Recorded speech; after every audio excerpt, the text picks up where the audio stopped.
Welcome back, friends. Welcome back to another edition of the Corbett Report. I'm your host, James Corbett of CorbettReport.com, coming to you, as always, from the sunny climes of Western Japan here in September of 2025, with another edition of Solutions Watch. And this week on the D program, we are going to be talking about escaping the Madhouse, and hopefully you understand what I am referencing there. If not, well, it sounds like you need to see my latest documentary. It is called Dissent Into Madness. It is available right now, completely for free, in audio, video, and hyperlinked transcript form at CorbettReport.com/madness. And I hope you will go there and familiarize yourself with that material. I am gratified to note that the feedback on that documentary has been overwhelmingly positive. And I hope that people can appreciate how much work goes into a documentary like that. In fact, that one was 2 years in the making. No joke. It took 2 years from conception to completion. And a lot of that has to do with the incredible video editing that video editor extraordinaire Brock West did on that production. So I hope people will give their hats off and their thanks to Brock for his incredible video editing on that. And also to the man literally behind the scenes, my assistant Sean, who helped with the production of the music. At least most of the music in that documentary is original music, and Sean was helping with that. So those are some of the technical things that went into it, but I'm particularly gratified that one of the things that people seemingly picked up on with regards to that documentary and the feedback that I'm receiving on it is that people appreciated the fact that it was ultimately solutions-oriented, and that ultimately leaves on something of a positive and a realistically positive note. That there are things that we can do rather than simply being manipulated by the psychopathic manipulators who are attempting to use psychological insights to manipulate society. We can actually do things on our side to fight back against that, or better yet, to create the world we want to live in. And I'm glad that people picked up on that, and that did land in the mark that I was intending it to. Because, obviously, I'd like to think that all of my work is ultimately solutions-focused, rather than dwelling on the, oh no, poor us, they, them, those are manipulating us. The real question is what we can do about it. And here is something that you can do about it. If you're interested in arming yourself against the pathocrats who seek to manipulate society, you can arm yourself with knowledge, psychological knowledge, about how we are manipulated and how we can defend ourselves against such manipulations, how we can even use psychological insights to improve our own life. Are you interested in that knowledge? Good. Then I have some knowledge to dispense to you. And if you did watch Dissent Into Madness all the way to the end, and past the credits, you will notice that, of course, I was talking at the very end about OpenSourceEducation.online, which has been around for a couple years now, but I don't talk about it enough. It is a website that has taken a lot of my work and contextualized it in the form of an educational curriculum in history, literature, economics, etc. And I have just added a new course on psychology. So if you go to OpenSourceEducation.online right now, you can scroll down and click through all of the courses in the open source education curriculum, but the default one at the moment is the psychology course. And there you will see not only the introduction video that I will be playing for you later, but also you will see the links to all of the lessons in this course. And of course, the lessons are just various pieces that I have done over the years, podcasts and articles, etc., on the subject of psychology. And I would like to think that this course is oriented towards the solution sides of things. Yes, of course, it does talk about the manipulations of the manipulators, but I like to think that more importantly, it talks about various things that we can do, insights that we can use in order to improve our own lives, make a better world, make a non-psychopathic world for real humans to live in. Wouldn't that be good? So, having said that, I would like to give you a taste today of some of the insights from some of those lessons that are in the course. Let me state once again up front, I hope everyone understands this, the OpenSourceEducation.online curriculum is 100% totally, completely free, and you can freely click through and look at all of those lessons to your heart's content, and you don't have to pay anything or sign up for anything or give any information whatsoever. It is all just there as an educational resource. I hope you will use it as such. And if you find it useful, perhaps you can spread the word to other people who you think might benefit from that information. Having said that, if you want all of those lessons in a download that you can then take offline and take with you for in the event of the online apocalypse or whatever it is coming, then you can go to newworldnextweek.com and purchase the download. And of course, that does help support the work, so I appreciate if you would do that. Having said that, I want to take a look at some of the specific insights that you can garner from these lessons today, because I think there are a lot of solutions contained in this curriculum. And we're going to start by taking a look at a conversation that I conducted many years ago with Davy Barker, who is, amongst other things, an author, and specifically the author of a book called Authoritarian Sociopathy. And this book that he has written is not only a compendium, sort of an overview of various psychological studies that have been conducted about authoritarianism and people's obedience to authority, etc. Not just the ones that we've all heard of, or the ones that I covered in Dissent Into Madness, the Milgram experiment, etc., but other experiments besides, ones that you may not be familiar with, but you probably should be, because they reveal interesting things about the people's psyche and how they can be manipulated. Well, we discussed a number of those in this conversation, and I think they're all interesting and insightful. But in one particular experiment that we discuss in that conversation that is covered in Davy Barker's book, there is an experiment that reveals even more, something very fundamental about the way that obedience to authority functions, and the incredibly simple but incredibly powerful insight for how to break the spell of the authoritarians. It's actually much easier than you might think. All you have to do is think it. And that might be the rub. So, what on earth am I talking about? Let's listen to a bit of that conversation where Davy Barker is explaining about this experiment and what it shows.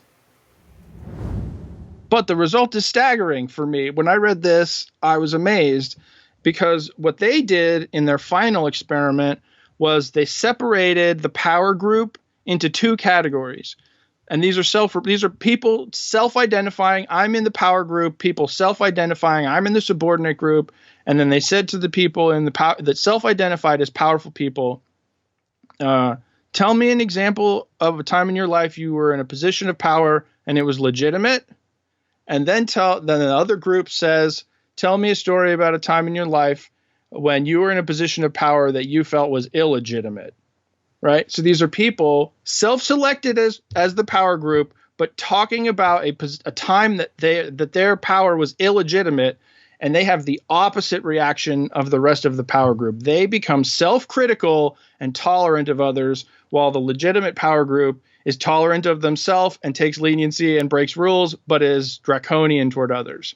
And so, to me, that's like the first scientific study I've ever seen that confirms the hypothesis. It's all about the sense of legitimacy. Right. Elaborate on that. Why is that important? Because it's in their head too. It's their sense of legitimacy is a social phenomenon. It's based on the people they interact with in their lives and whether they confirm that sense of legitimacy by social means, right? We do this all the time with each other, where we confirm each other's behaviors and attitudes and amen, or whatever the expression is, like truth, brother. And if you undermine a person in power's sense of legitimacy, then they become self-critical. And these social phenomenon, like, it's almost like a silver bullet. It's like if you could expand on this and I don't know how to effectively. Well, I think one of the interesting phrases that comes out of this, the researchers dubbed it hypercrisy, as opposed to hypocrisy. So hypercrisy is when you're more critical because you believe your power to be illegitimate. So you're actually more critical of yourself, which is important. Watching yourself. It's the delegitimization of the supposed legitimate authority is in a sense, the silver bullet that we're looking for here, because it actually makes the people who are in those positions question themselves even harder than the average person would. And if you look at the world that way, then the entire election process becomes this dance It's like a rain dance for legitimacy to rain down from the ballot box. Like like that's literally what it is. It's this ritual that this particular crop of primates has come up with to invest authority in, whatever crown or throne they've come up with. The people have spoken. It's the will of the people that I'm here. And because of that, people are mentally enslaved in their minds. This is the most dangerous superstition that Larkin Rose talks about. This is what it boils down to. And there it is in an experiment form. And again, whatever people make of the self-reporting aspects and of all of this, at any rate, there is something there. And this goes back to what I've talked about many times with laughing at tyrants and other things like this. Just laughing at the stupidity of it is actually something productive, is something positive that we can do that actually dismantles their perceived legitimacy. So I think it's an important aspect the of other this thing that I'm gets saying neglected. is, if this is one study where this had these dramatically significant results, wouldn't you want to go and repeat all of the other studies and see, does illegitimate power have a reversing effect on lying? Does it have a reversing effect on empathy? There was an element of that to the Milgram experiment, because they conducted that experiment, as people might know, they'd conducted many times in many different iterations, and some of them were conducted on campus with the the white lab coats and everything, and others were conducted in kind of seedy office buildings downtown in a detached from the academic setting, and people were more likely to say no when it was in that setting rather than in the prestigious hallowed halls of academia. So again, it's the idea, is this legitimate power that's giving me these instructions, or is it illegitimate? And that's so much of what this comes back down to. Yeah. That is the author Davy Barker talking about his book Authoritarian Sociopathy in the lesson on authoritarian sociopathy in the open source education curriculum on psychology.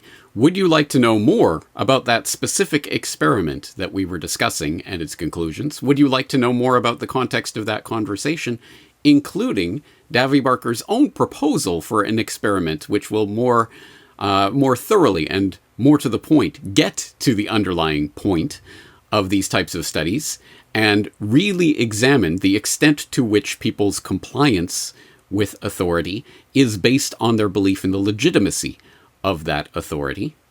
If you are interested, I will wholeheartedly suggest that you follow the link. Go, again, to OpenSourceEducation.online, and you will find that lesson in the psychology curriculum, and you can watch it and listen to it and even read the transcript for that interview completely for free at corbettreport.com. I hope you will do so. I think there's a lot of very interesting insights in there. And as we go on to talk about in that conversation, it's an insight that I've made before. Laughing at tyrants. It sounds like a simple thing. It sounds like a trivial way of combating this societal manipulation that we're under, but actually it's profoundly important to delegitimize and to make silly these buffoons in the minds of the public. That truly does have an effect, and you can find out more about that in that lesson, but I'll leave that there for now. Let's move on to another one of the lessons in the psychology curriculum at OpenSourceEducation.online, specifically the lesson on Gaslight, as in the 1940 film version of Gaslight, which was also a play. It was also developed into a Hollywood movie later on, but we're talking about the 1940 UK film version, which is available for free online if you're interested. And back several years ago, I talked to author and researcher Thomas Sheridan about that movie and the very profound psychological insights that it gives us into one of the key and core manipulation tactics and techniques of the psychopath, gaslighting. Now, at the time that we had this conversation over a decade ago, that word had not quite entered the popular lexicon. Over the past several years, it has certainly entered the lexicon, and more people talk about gaslighting. But it is obviously a method of psychological manipulation, and it obviously applies to the societal manipulation that we are under by a media that tells you, for example, that you are absolutely crazy for believing your own lying eyes instead of what the media is telling you, etc., etc. Those are examples of gaslighting that take place every day to pretty much everyone in the public who is exposed to the media, to politicians, to the pronouncements of various authority figures. And for those who don't know, gaslighting at its base is simply a manipulation tactic whereby somebody tries to convince somebody else that they are going crazy by telling them that they are misremembering something. They've misplaced something. You didn't do that. You did this. I think you're going a bit crazy. You're losing grip with reality. You need me to tell you what reality is. That is the gaslighting technique. And as I say, I think its applications to the societal context of manipulation should be obvious to those in my audience. But this lesson on gaslighting with Thomas Sheridan goes into a lot of very specific detail about the film and the insights that it provides, but also more specifically on the technique of gaslighting itself, how it is employed, and most importantly, how it can be defended against. And so let's take just a short listen to a clip from that extended lesson in which I ask Thomas Sheridan, is there a defense against gaslighting? Well, defense does exist. It absolutely does. Now, this is really interesting stuff. So we'll get back to the film again. The film is not only a well-told and well-acted story. I think it's a masterpiece of film noir, British 1940s film noir. You see, if people watch this film, I hope they will spend time to actually look at how it's lit. It's very telling. Whenever the woman in question is about to be gaslighted, there's very intense, strong shadows projected on the wall behind her through the studio lighting. This is to indicate, it may be on a Jungian term, it may be actually archetypal, or could even be synchronistic, but this is a very telling aspect of why she's being gaslighted. She is not dealing with her shadow. I'm talking about the shadow in the Jungian sense. She has obviously issues in her life which she has not worked on, which has allowed the psychopath to get in there. In her case, she's probably too dependent. Again, I don't want to give too much of the story away. This is key and this is crucial onto how to defend yourself from psychopathic attacks. In fact, I recently picked up a book written by Dion Fortune, who was an occultist that was around the same time that movie was made. And she wrote a book called Psychic Self-Defense. And it's so funny that the prescription that she gives for defending yourself against psychic attack is exactly the same as what I say when dealing with psychopaths: no contact ever again. Now, it's important that you understand that you can't always do this, because usually you're already in the clutches of the psychopath before you realize you're being gaslighted. However, you can take preliminary precautionary steps to make sure that a psychopathic individual doesn't gaslight you. And one of these things is to develop a relationship with your own shadow. I'm talking about the repressed and negative aspects of one's own psyche, so the psychopath doesn't actually find them. For instance, if you have any insecurities, the psychopath will dive on them and play on them. If you're sexually insecure, the psychopath will play on that and make you feel like you're some kind of a sex god or sex goddess. If you're insecure about your looks, the same thing. They'll tell you how beautiful you are. If you're insecure about your intellect, exact same thing. You must deal with your shadows, your insecurities, and your repressed aspects of your psyche. It's so important because the psychopath, in my second book, Defeat the Demons, I have a phenomenal quote by a psychopath who I interviewed at the beginning of the book. And he said to me, I can tell somebody who hasn't been loved as a child walking down the street. They give off a certain body language. These people will actually, these psychopathic individuals will spot that the same way a shark can smell the blood of a bleeding victim, a seal or a fish, a mile away. They have this incredible predatory sense. If they see there's a missing aspect in your psyche which you haven't worked on, they will jump in there. And it can also be very superficial things as well. If you need validation for something, in terms of, you may think you're some kind of light worker, you're some kind of angel or something like that, they will validate that enough to get you under their psychological entrapment. So that's the first thing. We live in an age, thanks to Big Brother, Facebook, and all this other social media, and all this other people putting their heart out on TV shows like Jerry Springer, Oprah, and even these X Factor shows, that people are too quick to pour their personalities out there. There's no self-restraint. Psychopaths in the media have deliberately done this because they want to know what makes society as a whole tick, just like what makes an individual who's about to be targeted by a psychopath tick. So the first thing is to be very guarded of your own behavior. Do not wear your heart on your sleeve. Do not go on the social networks and talk about your insecurities and failings. You will only be setting off little target signs for these psychopaths to move in on. Only develop intense understandings of people you've known for a very long time. You must do the shadow work. This is why people in the New Age movement, sorry folks if you're listening, but all you light workers, you are going to be savaged because you're not dealing with the shadow that's an integral part of every single human being. Now, if you are in contact with a psychopathic individual and they're in your life on the gaslighting, you probably won't realize it until you're in the psychiatric clinic. It's usually, just like in the movie Gaslighting, an intervention by a third party who's noticing that your behavior is being manipulated in a pathological way by another party, usually the person you're in a relationship with, or it could be your mother, or it could be a bully at work. And they will intervene on this. And often the person who's being gaslighted will say things like, hold on a second, that's not being done to me. It's really, that's how terrifying it is. You won't know until it's too far down the chain.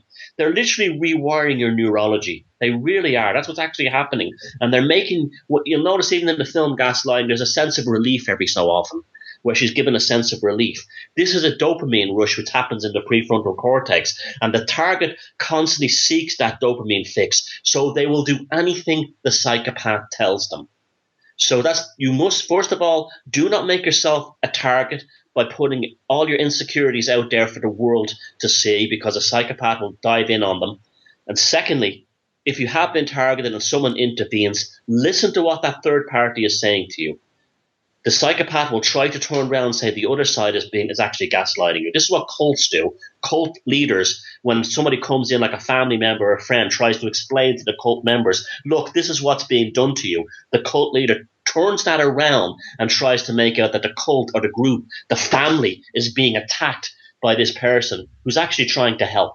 So listen to what other people say. And finally, if it does dawn on you that you are being gaslighted, do what Dion Fortune says in her book, Psychic Self-Defense. She says the most common forms of psychic attack is that in which proceeds from the ignorant and malignant mind of a fellow human being. In other words, when you see it in a normal person, understand that this is a malignant human being. This is not a normal human being. You must have no contact ever again, completely cut all contact off with them. And then your neurology, your psychology, and even your neurochemical responses will start to return back to normal. And more importantly, do not be ashamed that this was done to you.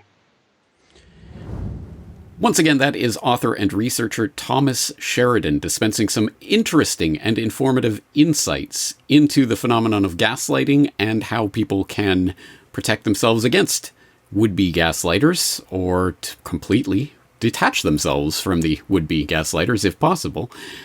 Again, some interesting insights, and only just scratching the surface of that detailed conversation, in which, of course, we do start addressing the political effects of gaslighting on the societal scale and the things that people can do to mitigate those effects as well. So I would commend that lesson to your attention.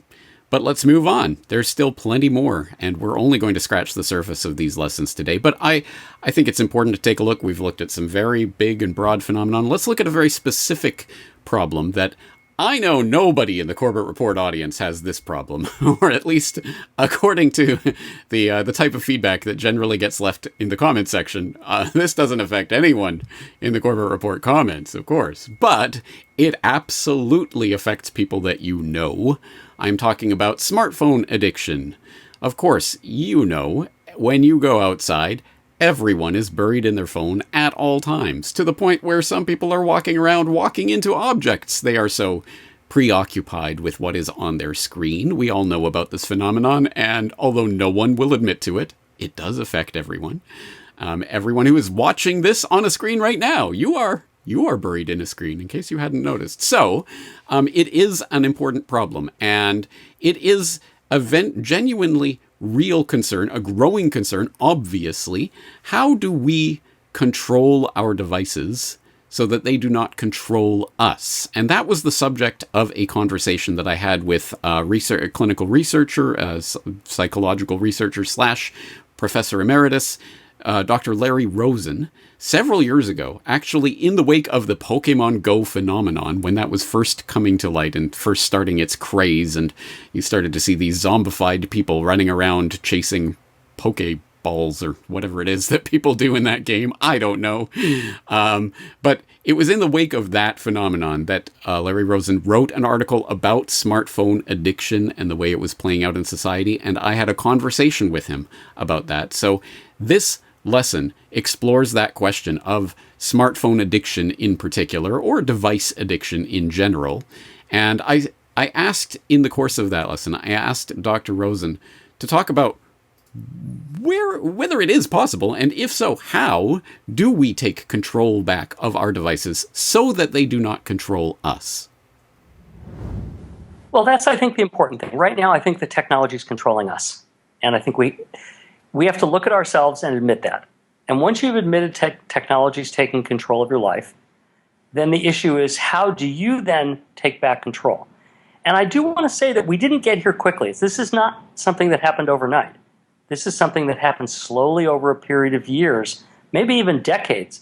I mean, if you think about communication, for example, when in the old days, and I mean old days when I was growing up, you got a phone call and the phone rang and rang and rang and meant nobody was home. So you called back. Then maybe people got an answer machine and you left an answer, but the assumption is that if you left a message that they would answer it maybe when they got home at night, or maybe the next morning or the next afternoon or whatever.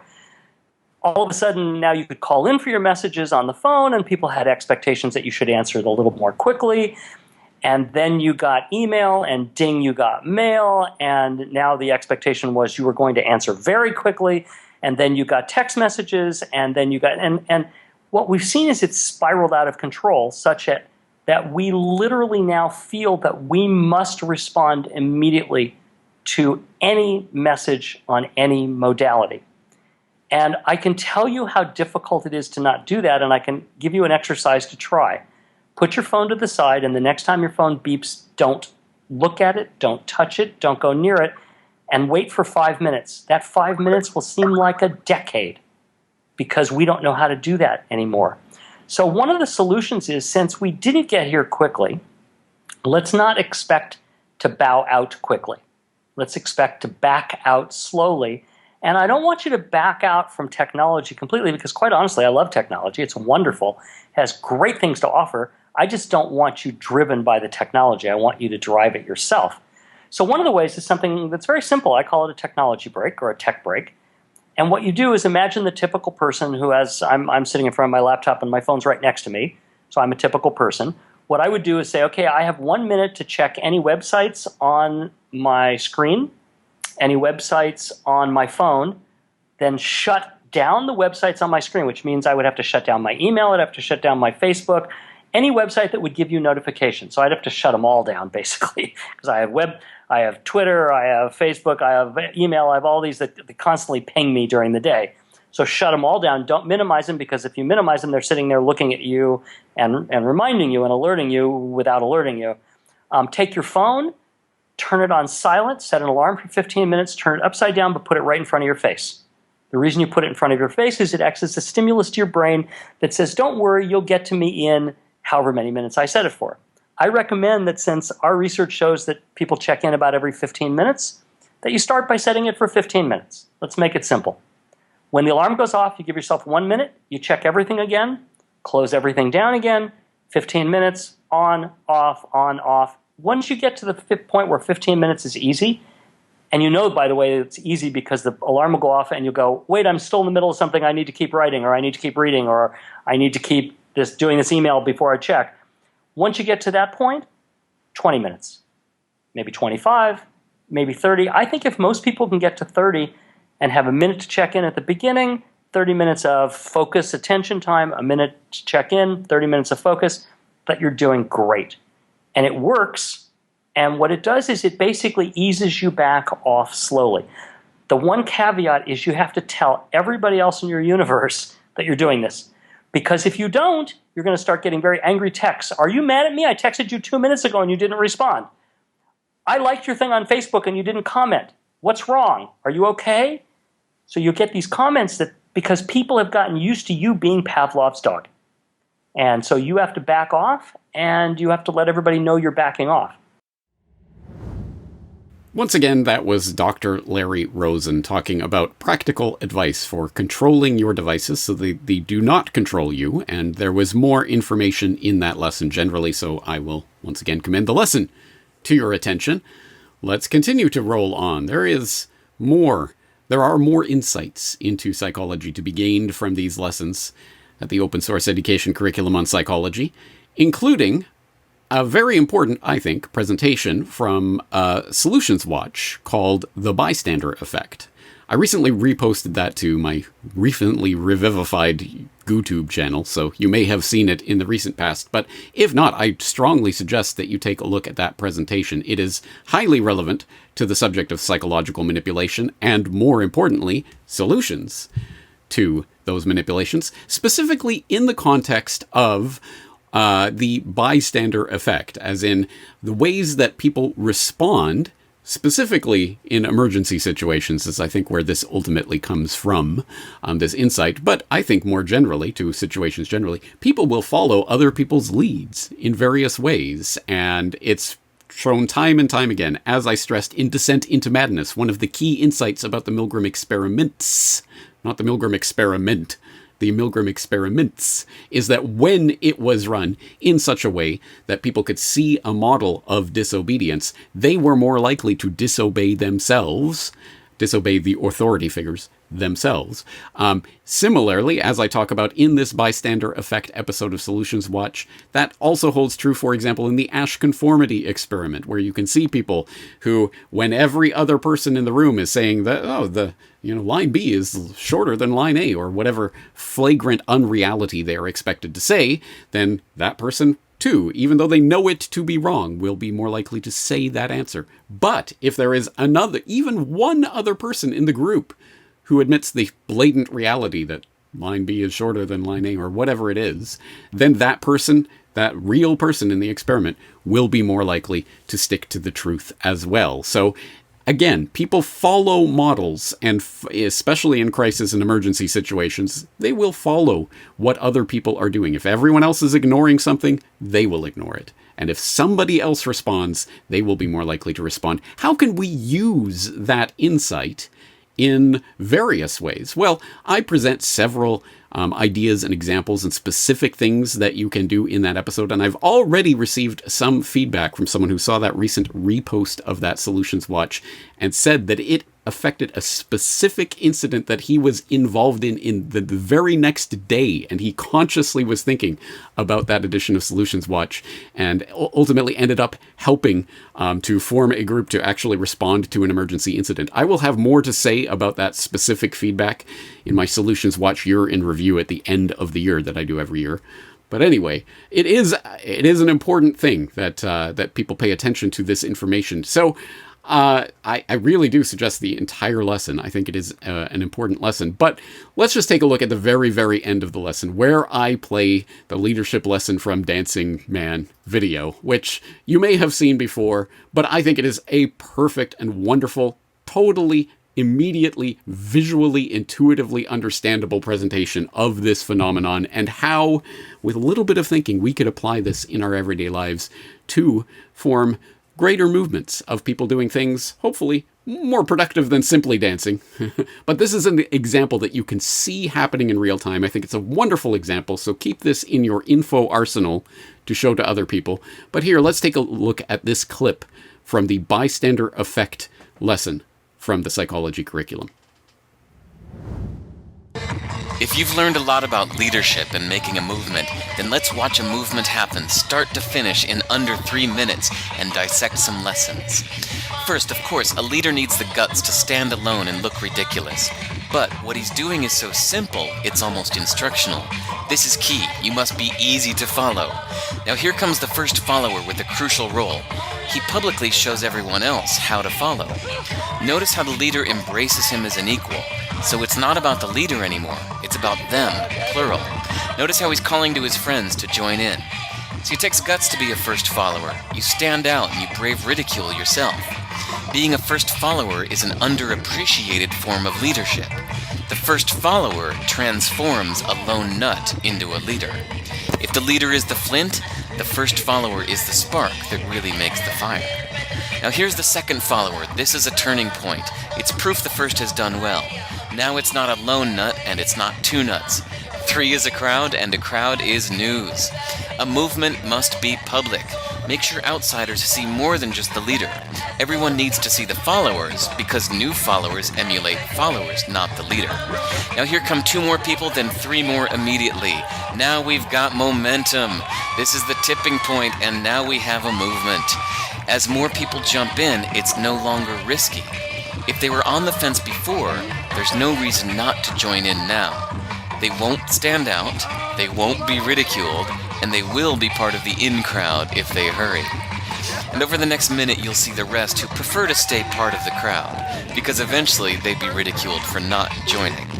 And ladies and gentlemen, that is how a movement is made. So let's recap what we've learned. If you are a version of the shirtless dancing guy, all alone, remember the importance of nurturing your first few followers as equals, making everything clearly about the movement, not you. Be public, be easy to follow. But the biggest lesson here, did you catch it? Leadership is overglorified. Yes, it started with the shirtless guy, and he'll get all the credit, but you saw what really happened. It was the first follower that transformed a lone nut into a leader. There's no movement without the first follower. See, we're told that we all need to be leaders, but that would be really ineffective. The best way to make a movement, if you really care, is to courageously follow and show others how to follow. When you find a lone nut doing something great, have the guts to be the first person to stand up and join in.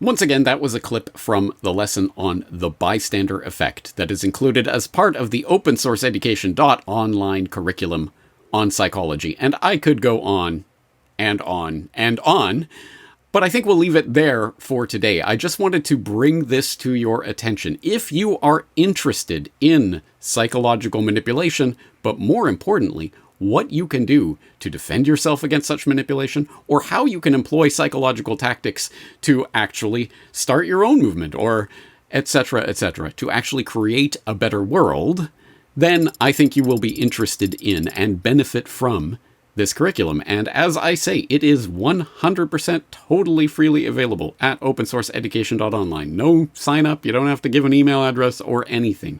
You can just start clicking through the various lessons in the psychology curriculum in particular, or of course in any of the other curricula there, the history, the literature, economics, politics, etc. There is a lot of information there, and hopefully contextualized in a way that will make it handy for you. And as part of that, I have recorded an introduction to each course, just to run through the various lessons that are in the course so that you know what this is. Now, as I will stress once again, for those who don't know, OpenSourceEducation.online is an online open source education, but it is not an accredited institution, certainly, and it is not a set course of study where you have to study this lesson and this lesson and this lesson, and there will be a test at the end. Nothing of that sort. It is completely a free dip in and dip out as you wish sort of course. So please take it in that spirit, and anything that you are interested in that you want to know more about, well, I hope you will dive deeper into it there at OpenSourceEducation.online. And if and when you are interested in supporting this work, but also receiving that download so that you can actually download the entire curriculum, all of the courses in whatever format they come in. Some of these are video lessons, some of them are audio, some of them are articles. You can purchase such a download at newworldnextweek.com, where you can purchase, of course, the psychology curriculum, but you can also, once you add that to the cart, you can add another one, the history one, or the literature one, and if you add all of the open source education curricula to the cart at newworldnextweek.com, you will automatically get a discount. You get the 6th course for free. After when you purchase all 6, the 6th one is free. So use that discount if you are at all interested in getting this entire education course download, all of the courses. Having said that, please explore this at your own leisure, in your own manner. It is a resource. I hope that it is useful, not only to you, but hopefully to other people. People who may be put off by some weird conspiracy journalist, whatever, who's this guy, in the context of, hey, this is an education curriculum and you can learn more from real professors and researchers and authors, and this James Corbett guy, what does he know? And there's hyperlinked transcripts for much of this material, and you can really deep dive into it and genuinely learn more about the world. I think it's a win-win, and I think it's a good tool for helping to unlock the minds of others. Having said that, I will leave you today just with the introduction to the open source education curriculum on psychology, so that you know more about the other lessons that are in this course. That's right, we only touched on a few of them here today, but there are several more lessons that are included in this curriculum, so you can find out more about them in this introductory video. That's going to do it for today, but I hope that this is a valuable resource for those of you out there who are interested in learning more about how we can actively use psychological insights to create a better world. I hope you're on board for that task, and if so, I invite you to join me at OpenSourceEducation.online. That's going to do it for today. Thank you for your time and your attention. Welcome to the Open Source Education course on psychology. I'm James Corbett of OpenSourceEducation.online. So, what exactly is sanity? And who gets to decide who is sane and who is insane? What if being happy and well-adjusted to a sick world is itself a form of sickness? Are there ways to hack the human brain? And if so, who would be interested in doing that? And are there ways to turn the tricks and mind hacks of the would-be controllers of society around and use them to free people's minds instead? These aren't rhetorical questions. They're real questions with real answers. And it's my sincere hope that by the end of this course, you will have answers to those questions and many more. In the following set of lessons, we're going to examine how psychology and psychiatry have been used as weapons of oppression in the hands of authoritarians. But we're also going to examine the ways we can use the insights gained from psychological experiments to enrich our lives, improve our conditions, and help those around us.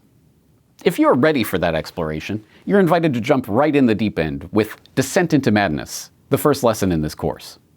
In this extensive feature-length documentary presentation, you'll learn how psychology has been wielded as a bludgeon to pathologize political dissent, and how the political psychopaths who run our society have constructed a pathocracy as the ultimate projection of their own twisted mentality.